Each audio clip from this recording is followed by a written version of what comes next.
Retour sur le plateau de ces matinales, il est 7 heures. Qu'est-ce que vous pensez de l'intervention des femmes en politique dans notre pays? Est-ce qu'une femme mérite d'être au sommet de l'État? Est-ce que les femmes méritent encore plus de représentation? Autant de questions que vous vous posez. Et nous avons voulu donc discuter avec deux personnes concernées. Elle était l'invitée lundi donc de Gabriel Zani dans la rubrique Instant Vérité. C'est Madame Henriette Lagou, présidente du RPC Paix Renouveau pour la paix et la concorde, et Madame Madeleine Miandiga-Blé, présidente du RDP, Rassemblement pour la démocratie et la paix. La rareté des femmes en politique, est-ce culturel? Nous en parlerons dans quelques instants seulement. Elles sont en train de s'installer avec Nissi. Nous allons discuter de ce thème très intéressant.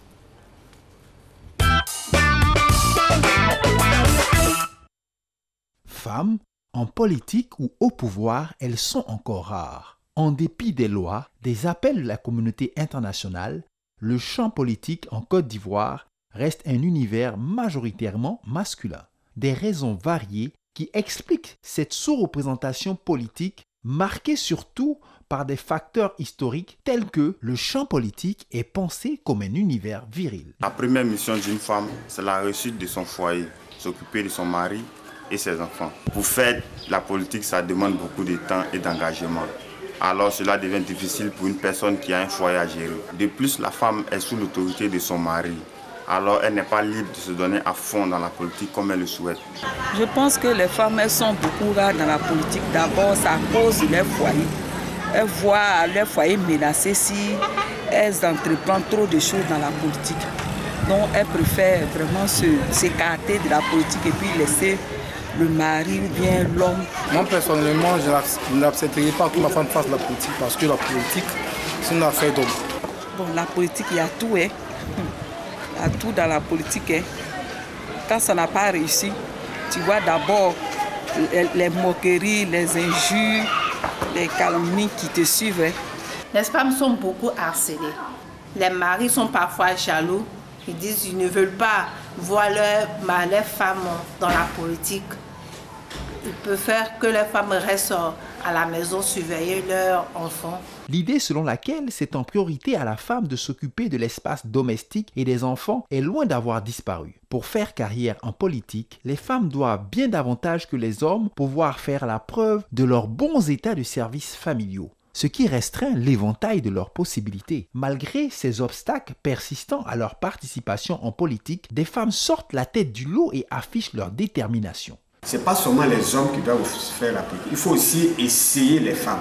Parce que ce que l'homme fait, la femme aussi peut faire mieux que l'homme. Oui, moi j'accepte que ma femme fasse la politique.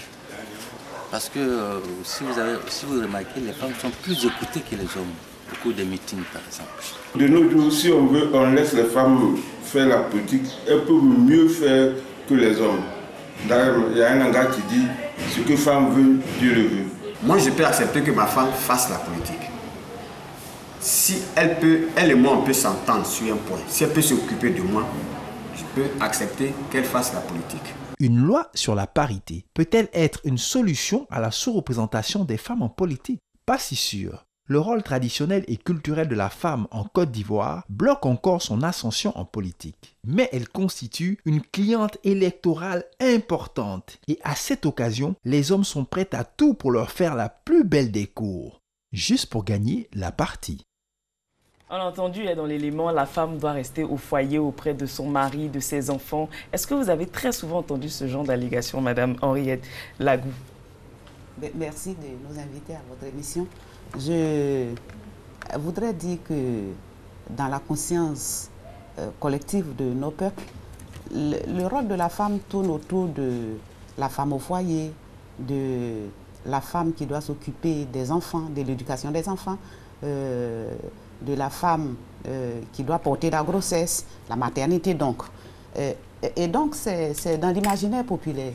Il est dit que la femme est inférieure à la femme, à l'homme, dans l'imaginaire populaire. Donc vous comprenez que c'est un fait culturel très important dans l'évolution de la femme dans la société, dans la place de la femme dans les sphères de décision et singulièrement dans la classe politique. Madame Mondiaga, Blé, c'est là que je prononce bien. Blé. Madame Blé. Madame Blé, je trouve ça paradoxal parce que pour qui connaît l'histoire de la Côte d'Ivoire, connaît l'importance de l'intervention des femmes en politique. Les femmes sont sorties à Grand Bassam pendant que les hommes avaient peur. Les femmes sont sorties à Dimbokro, les femmes sont sorties dans... En tout cas, à des moments difficiles de notre pays, les femmes sont là. D'où vient qu'on s'interroge du fait de leur capacité, de leur accessibilité à la politique? D'où est-ce que ça vient? Ben, je crois que c'est lié depuis les origines quand même de la société. Vous savez que nous avons reçu une éducation qui a toujours mis la femme au second plan dans la société. Et je crois que c'est parti, même si on veut voir, depuis même la création du monde. Si nous prenons par exemple les données bibliques, c'est mis dedans que la femme doit être soumise. Et cela a fait l'objet d'une interprétation de telle sorte qu'à un moment donné, même l'homme ne s'aperçoit plus des qualités de la femme en tant qu'être humain, mais en tant que second, je ne sais pas s'il faut dire second, mais en tant que quelqu'une peut-être qui est là juste pour accompagner l'homme. Et je crois qu'il faudra que nous apprenions à changer un peu les donnes. Dans la mesure où la femme, depuis l'Antiquité, comme vous venez si bien de le dire, a joué non seulement un rôle fondamental, parce que si aujourd'hui nous bénéficions peut-être même, je peux dire même des libertés, de la joie de vivre, de plein de trucs, c'est bien grâce au rôle de la femme. Si je prends le rôle même de la Vierge Marie qui a donné la vie à un sauveur, tout comme la mère de Mohamed, ce sont bien des femmes qui ont donné la vie à ces hommes-là, qui ont permis à la société aujourd'hui peut-être de connaître après le pardon.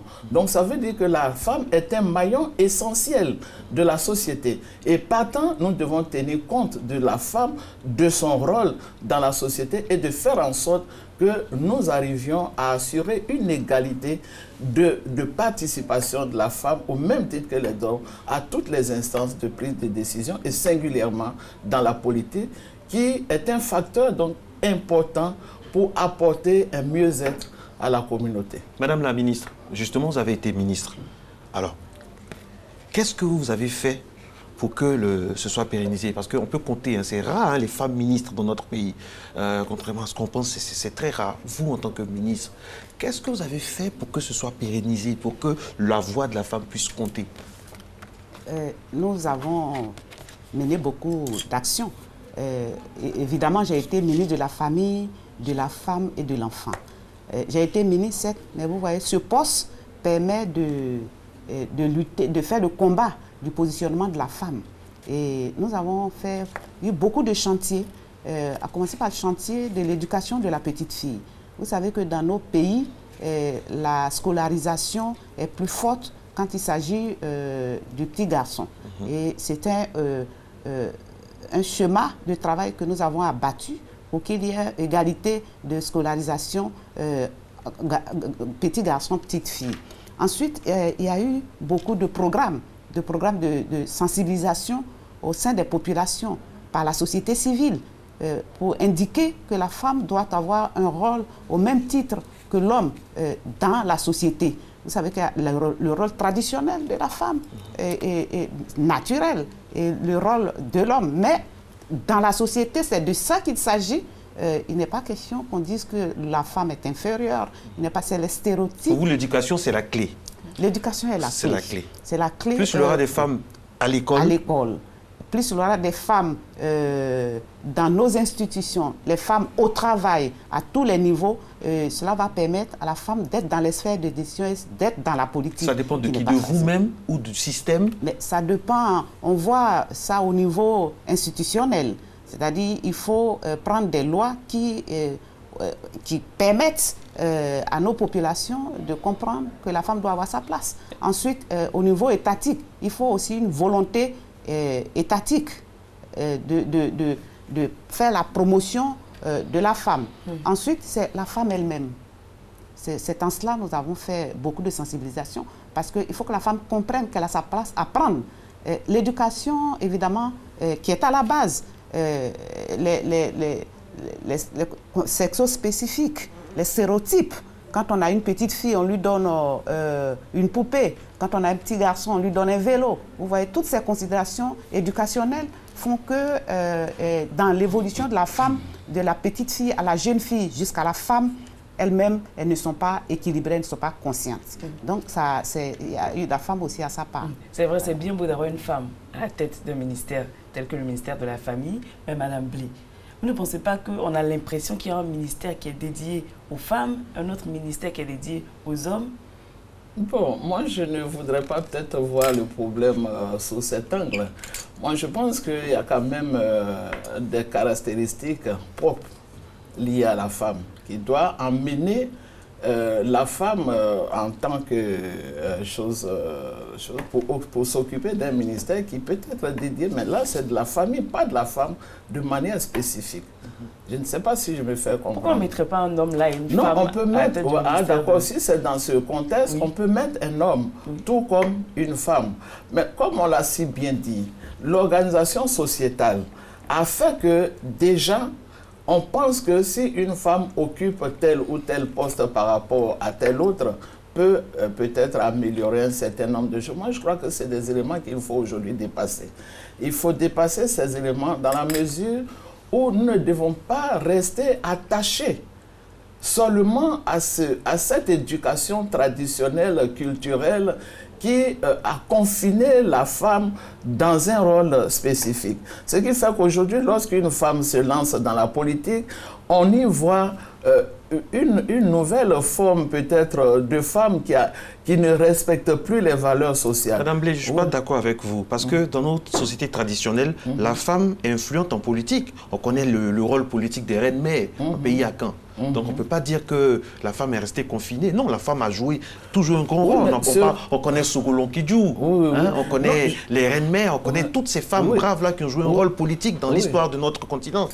Je suis parfaitement d'accord avec vous, mais ce que je voudrais dire en disant cela, c'est le fait que ce rôle est méconnu. Dans la mesure où l'on dit que souvent, lorsque les hommes parlent en public, qu'une femme arrive dans une société traditionnelle, on lui dit que ce n'est pas la place de la femme, et elle est obligée même, au cours même des réunions, souvent de s'asseoir derrière. Donc déjà, c'est un problème. Sinon, en fait, la femme joue un rôle, mais ce rôle reste méconnu. Si nous voyons, par exemple, le cas des femmes, par exemple, qui ont marché sur Bassam, mais après tout cela, à quel moment la femme a occupé un poste politique? Si ce n'est pas jusqu'en 1976, qu'on a pu nommer une première femme ministre. Ça veut dire que quelque part, le rôle de la femme qu'elle joue est toujours méconnu. Donc, et c'est cela aujourd'hui qu'il faut que nous essayons de dépasser. Voilà. Je rappelle que le problème est le même parce que, contrairement à ce qu'on pense, en France, par exemple, c'est dans les années 30 que les femmes ont commencé à voter. Donc, il faut voir un peu que le problème est global. Hein. Le problème n'est pas subséquent forcément à l'Afrique, mais même dans des sociétés dites développées, c'est tout récemment, hein, 1930. En histoire, c'est pas une éternité. Donc, c'est pour dire que le problème est global. Mais merde, j'aimerais savoir, la population de tous les pays, la majeure partie des pays africains est composée à majorité de femmes.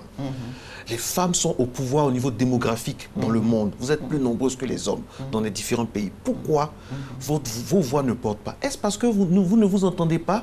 Ou est-ce parce qu'une femme arrive difficilement à convaincre une femme?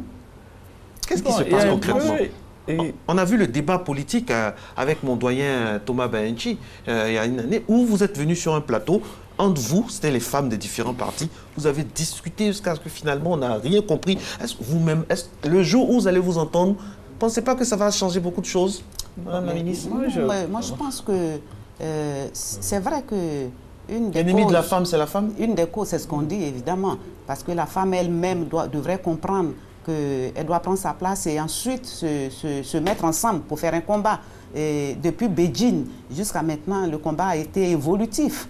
Et j'avoue que ça progresse au niveau des assemblées élues en Côte d'Ivoire. Depuis 1975 jusqu'à aujourd'hui, nous sommes passés de 8% à 11%. On dirait que ça stagne un peu. Mais 2% de plus en 43 ans? Ben oui, ça stagne, ça avance. Mais il y a plusieurs réalités, je l'ai dit tout à l'heure. Il y a la réalité, il y a l'État qui est responsable, la gouvernance. Et puis il y a la femme elle-même, comme on l'a indiqué tout à l'heure, qui constitue un frein, comme on l'a dit. Et je reviens un peu pour dire que, sur ce que Maître Blé disait, pour dire que dans nos combats, nous avons tenu compte surtout de la tradition, des pratiques culturelles de tradition qui constituent aussi un frein très important. Vous avez des régions où la tradition, la culture ne permet pas à la femme d'être héritier. Ne permet pas à la femme de construire une maison, il faut passer par son frère. Alors, c'est pour dire que ces effets-là, évidemment, existent, ça persiste. Dans le monde, nous avons fait plusieurs pays à faire des conférences en tant qu'experts. Nous sommes partis dans les pays africains, mais j'avoue que nous ne sommes pas mieux logés, certes, mais c'est un problème mondial. On a vu dans des gouvernements à l'extérieur, dans des pays qui développés, à faire la parité, mais ça n'a pas duré. D'un gouvernement à un autre, ça diminue. Vous avez été candidate au présidentiel, dernière présidentielle. Quand vous êtes allée à la rencontre des populations, est-ce que vous avez senti certaines répulsions parce que vous êtes femme ou bien par rapport à votre programme? Ben, souvent parce qu'on est femme. Ah oui, il y a beaucoup de violences faites aux femmes en la matière. Des violences même physiques, parce qu'on se dit c'est une femme, les violences psychologiques, on te touche moralement. Il y a des endroits où on te dit, écoutez, madame, vous allez faire votre discours, vous allez faire votre conférence, vous allez faire votre meeting au marché. On te lance comme ça. Et moralement, vous êtes touché. Et donc, c'est dit que ce n'est pas facile d'abord de décider d'être candidat. Parce qu'on va te dire, mais toi, tu veux être candidat, mais toi, femme auprès des hommes, qu'est-ce que tu peux apporter? Évidemment, il y a des violences faites qui font que la femme, évidemment, dans la progression politique, a des problèmes. J'ai été candidate, j'en sais quelque chose. Et ce n'a pas été facile. Et Mme Blé a des choses à dire. Bon, moi, je voudrais revenir un peu sur sa question de tout à l'heure. Moi, je pense que... Moi, c'est ma vision. Hein. Pour moi, la femme n'est pas une limite. N'est pas une limite c'est-à-dire, n'est pas l'ennemi, ou du moins n'est pas une limite. Parce qu'en général, tout à l'heure, vous avez parlé d'une émission où les femmes étant... Mais chacun a une liberté d'opinion. Moi, je crois que c'est la vision humaine qui fait que lorsque deux femmes se trouvent dans une situation identique et qu'elles apportent du moins des contradictions aux idées respectives, on trouve que ce sont les femmes qui se combattent entre elles-mêmes. Moi, je ne voudrais pas que cela soit perçu de cette manière et généralisé. 10 hommes dans une salle, oui, ils vont s'entendre plus rapidement que 10 femmes dans une salle. Ah oui, mais attendez, ça c'est vous qui le dites, parce que vous pensez que ce sont les femmes. Mais pourquoi pas les hommes? Il arrive aussi que les hommes ne s'entendent pas sur des questions précises. Et quand ils ne s'entendent pas, vous faites quoi? Vous proposez quoi quand les hommes ne s'entendent pas? Vous proposez quoi? Quelle alternative? Oui, mais c'est pour ça justement qu'il faut aussi amener la femme à jouer son rôle, puisque c'est la femme aujourd'hui qui peut amener la paix peut-être dans un certain nombre de situations. Et vous-même, vous l'avez si bien dit, elles ont joué un rôle fondamental, aussi bien avec la marche sur Bassam, aussi bien avec la reine qui a permis également à sauver un groupe, une communauté. Et après? Oui, mais après ce rôle reste on se fait un bilan depuis 1976, oui. La première femme ministre. Nous sommes en 2018, 42 ans après. Oui. Quel bilan? Oui, 42 ans après, quel bilan? Qui prend la décision? Ce sont ces hommes qui sont devant, qui au finish, confinent la femme seulement dans un système d'applaudimètres, mais quel que soit même dans les partis. Lorsqu'il s'agit de faire quelque chose, on a toujours donné soit un rôle de cuisine, un rôle de ceci, de cela. C'est parce que vous acceptez ça? C'est parce que vous acceptez? Oui, quand la femme se lève... Parce qu'on se dit dans l'esprit que c'est la femme qui doit faire cela. Quand la femme se lève... il faudrait que cela change. Moi, j'ai confiance en une chose. Quand les femmes se lèvent, le monde bouge. Mais j'ai l'impression que chez nous, en Côte d'Ivoire, vous ne faites pas fi. Les pionnières, vous avez des exemples. Les Marie Corée, M. Cyril Corée, on a des personnalités dans notre pays au niveau féminin qui ont fait bouger. Mais pourquoi vous ne copiez pas ces modèles? Pourquoi lorsque les hommes déconnent, vous êtes confinés à un rôle d'observatrice? Entre vous ne vous entendez pas. Il n'y a aucune association. Vous, j'ai suivi votre campagne. Il n'y a aucune association féminine majeure qui vous a apporté un soutien. Alors que vous êtes une femme, vous avez été ministre, vous avez eu des comportements où vous avez vraiment claqué la porte à un parti. Il y a eu vraiment une dose de courage. Mais qui vous a suivi? Merci beaucoup. Vous savez que c'est un processus. C'est un processus... De 43 ans? Oui, c'est vrai. De plusieurs de décennies. On l'a dit tout à l'heure que la question est mondiale. Et à tous les niveaux, le combat est fait. Il y a des pays qui sont plus avancés et il y a des pays qui sont moins avancés. J'avoue que la crise en Côte d'Ivoire a participé aussi du fait que la femme, le combat a été orienté au niveau national. Et maintenant, nous avons pris notre bâton de pèlerin. Vous savez que nous avons déjà une loi sur la table, la loi sur la parité, qui, à mon avis, va venir corriger un certain nombre de choses. Parce que les causes sont profondes et les causes sont multiformes. Voyez-vous, au niveau, je l'ai indiqué tout à l'heure, au niveau institutionnel, au niveau étatique, au niveau de la femme elle-même, évidemment. Je reviens sur cette question-là, on met des femmes ensemble, elles se chamaillent, et rien ne sort, on met des hommes, ils se mettent à réfléchir, tout est éducationnel. Je reviens surtout à l'éducation de la petite fille à la base. Vous allez voir qu'au fur et à mesure du combat, les promotions, après nous, les femmes qui viendront avec nous, ce serait un autre esprit, ce serait un autre débat et une autre vision. Et Mme Lagou l'a dit, la population ne vous accepte pas forcément. Lors de sa campagne, il y a même des personnes qui lui ont demandé d'aller faire son meeting au marché. Et au niveau de vos pairs, est-ce qu'ils vous acceptent, eux, au sein des partis? Mais oui, naturellement. Ils ont l'obligation de nous accepter parce que ce sont des partis libres et égaux. Donc, il n'y a pas de différence.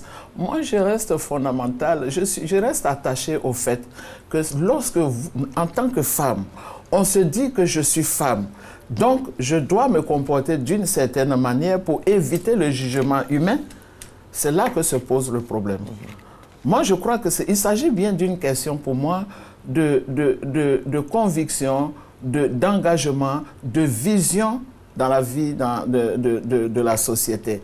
Parce qu'il ne faut pas toujours se dire, bon, en tant que femme, je dois faire ça en tant que femme. C'est vrai que nous avons une éducation qui nous ramène peut-être, qui nous confine dans ce rôle. Pour moi, aujourd'hui, ça doit être dépassé. Et c'est d'ailleurs l'intérêt du fait que nous avons été à l'école. Donc, je crois que si dans l'imagerie peut-être populaire, on n'a pas encore atteint les objectifs, nous-mêmes, en tant que femmes, nous devons comprendre qu'il ne faut plus que nous nous considérions comme femmes. Parce qu'il y a ça aussi. C'est ce rôle fondamental, c'est ce rôle-là. Puisque tu dis, si je fais ça, on va me juger. Mais on s'en fout du jugement. Le jugement, pour moi, appartient à Dieu. Donc moi, je fais ce que j'estime bon et qui va aller dans l'intérêt de ce que je suis en train de faire et atteindre mes objectifs.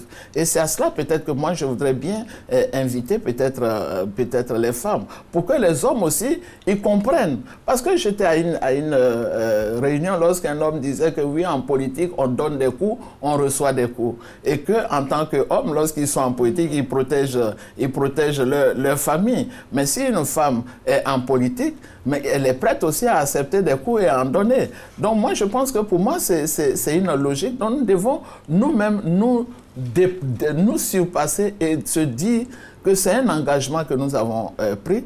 Et nous sommes prêts aussi à assumer les conséquences et à enlever même de notre esprit, je suis femme, donc j'attends ceci, donc j'attends, et peut-être nous lancer dans le combat. Parce que c'est ça qui encourage aussi la société à nous maintenir toujours dans cette situation. Et lorsque tu parles différemment, on dit, oh, ça c'est femme, garçon. Et du coup, on a des difficultés. On se dit, oui, celle-là, oh, ça, quand tu fais ceci, mais on s'en fout. Aujourd'hui, on a dépassé tout cela. On a dépassé, et c'est ce qui est aujourd'hui important. que la population soit davantage sensibilisée à se dire que c'est vrai, Dieu, il y a deux composantes dans la société. Il y a les hommes, il y a les femmes. Mais en tant que femme, il faut qu'on l'accepte telle qu'elle est.